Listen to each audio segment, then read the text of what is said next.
Vamos falar hoje sobre a responsabilidade dos agentes públicos. Esse é o item 4.2.9 do edital, dentro do capítulo de agentes públicos, em direito administrativo. Fundamento constitucional da responsabilidade dos agentes públicos. Artigo 5º, inciso 54, devido processo legal. Artigo 5º, inciso 55, contraditório e ampla defesa. Artigo 37, parágrafo 6º, responsabilidade civil do Estado e ação regressiva contra o agente público. Artigo 41, parágrafo 1º, perda do cargo do servidor estável. É o dever jurídico imposto ao agente público de responder pelas consequências de uma ação ou omissão praticada no exercício do cargo, ou em razão dele. Sua finalidade é assegurar a legalidade, proteger o patrimônio público, preservar a moralidade administrativa e garantir a eficiência da administração. O mesmo fato pode gerar responsabilidade em mais de uma esfera. Espécies de responsabilidade do agente público, administrativa, civil e penal, em regra independentes entre si. Administrativa. Civil ou penal. Ela decorre da prática de infração funcional prevista na Constituição, na lei da carreira ou em normas regulamentares. Sua finalidade é preservar a disciplina e a regularidade do serviço público. E a apuração dela ocorre por meio de procedimento administrativo, sempre assegurando devido processo legal, contraditório e ampla defesa. Ela é subjetiva. Isso quer dizer que não existe responsabilidade disciplinar objetiva. Para aplicar uma penalidade disciplinar, é necessário comprovar autoria, materialidade e dolo ou culpa, conforme a infração funcional. A teoria aplicável aqui é a teoria da responsabilidade disciplinar subjetiva, que se funda na culpabilidade do agente e nas garantias constitucionais do devido processo legal. Exemplos de infrações funcionais: abandono de cargo, inassiduidade habitual, descumprimento de dever funcional, violação de proibição legal. Ela consiste na obrigação do servidor de reparar os prejuízos causados ao patrimônio público ou ao Estado, em razão de conduta ilícita. A finalidade aqui não é punir, é recompor o dano causado. O servidor responde civilmente de forma subjetiva. É indispensável demonstrar conduta, dano, nexo causal e culpa ou dolo. Ou seja, sem culpa ou dolo, não há responsabilidade civil do agente público. A teoria aplicável é a teoria da responsabilidade subjetiva, baseada na culpa.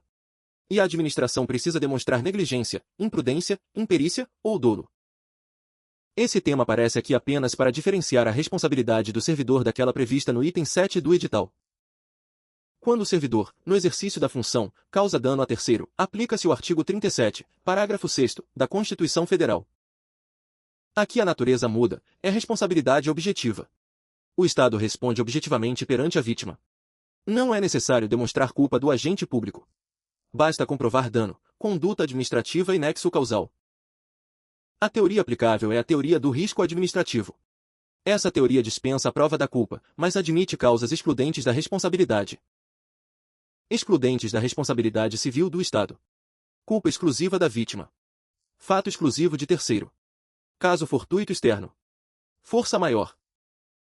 Depois que o Estado indeniza a vítima, ele pode ajuizar ação regressiva contra o servidor, desde que fique demonstrado dolo ou culpa. Essa ação regressiva tem natureza subjetiva. Ela ocorre quando a conduta do servidor configura infração penal. E a responsabilização, nesse caso, compete ao Poder Judiciário. É subjetiva. No direito penal brasileiro não existe responsabilidade penal objetiva.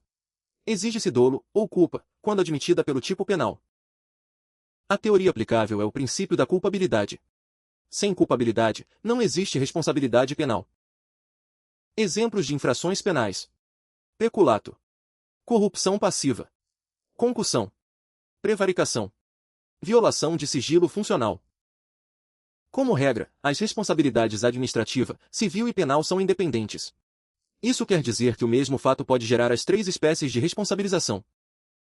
A sentença penal repercute nas demais instâncias quando reconhecer inexistência do fato, ou negativa de autoria. Nessas hipóteses, não pode subsistir punição administrativa fundada no mesmo fato. A absolvição por insuficiência de provas, por sua vez, não impede, por si só, a responsabilização administrativa. Quadro comparativo das espécies de responsabilidade. Espécie, natureza, fundamento, teoria, finalidade. Responsabilidade administrativa, subjetiva, responsabilidade disciplinar, punir infração funcional. Responsabilidade civil do servidor, subjetiva, culpa ou dolo, reparar o dano ao Estado.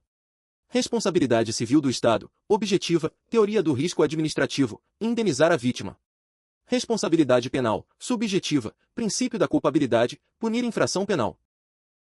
Responsabilidade do Estado x responsabilidade do servidor.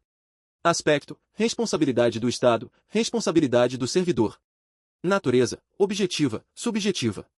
Fundamento, artigo 37, parágrafo 6º, da Confira, Teoria do Risco Administrativo, artigo 37, parágrafo 6º, da Confira, Ação Regressiva, Teoria da Responsabilidade Subjetiva. Efeito, indeniza diretamente a vítima e independe de culpa, ressarce o Estado na ação regressiva e exige dolo ou culpa. Pontos mais importantes. O Estado responde objetivamente. O servidor responde subjetivamente. A ação regressiva exige dolo ou culpa. A absolvição por falta de provas não impede automaticamente a punição administrativa. As três responsabilidades podem coexistir. Erros clássicos que aparecem em prova. Confundir a responsabilidade objetiva do Estado com a responsabilidade do servidor. Afirmar que o servidor responde diretamente perante a vítima. Dizer que a responsabilidade disciplinar é objetiva. Afirmar que toda absolvição penal impede o PED. O agente público pode responder nas esferas administrativa, civil e penal, que são, em regra, independentes. A responsabilidade administrativa é subjetiva e decorre da prática de infração funcional. A responsabilidade civil do servidor também é subjetiva, exigindo demonstração de culpa ou dolo. Já o Estado responde objetivamente pelos danos causados a terceiros por seus agentes, com fundamento na teoria do risco administrativo, podendo exercer ação regressiva contra o servidor quando comprovados dolo ou culpa. A responsabilidade penal é igualmente subjetiva e se fundamenta no princípio da culpabilidade. A SEBRASP explora de forma recorrente a distinção entre a responsabilidade civil do Estado e a responsabilidade civil do servidor. Memorize essa lógica. O Estado tem responsabilidade objetiva, fundada na teoria do risco administrativo. O servidor tem responsabilidade subjetiva, exigindo comprovação de dolo ou culpa. Esse é um dos pontos de maior incidência em concursos fiscais, e costuma aparecer em assertivas que misturam o conteúdo de agentes públicos, que é o item 4 do edital, com responsabilidade civil do Estado, que é o item 7 do edital. Entender bem essa distinção evita uma das principais armadilhas da SEBRASP.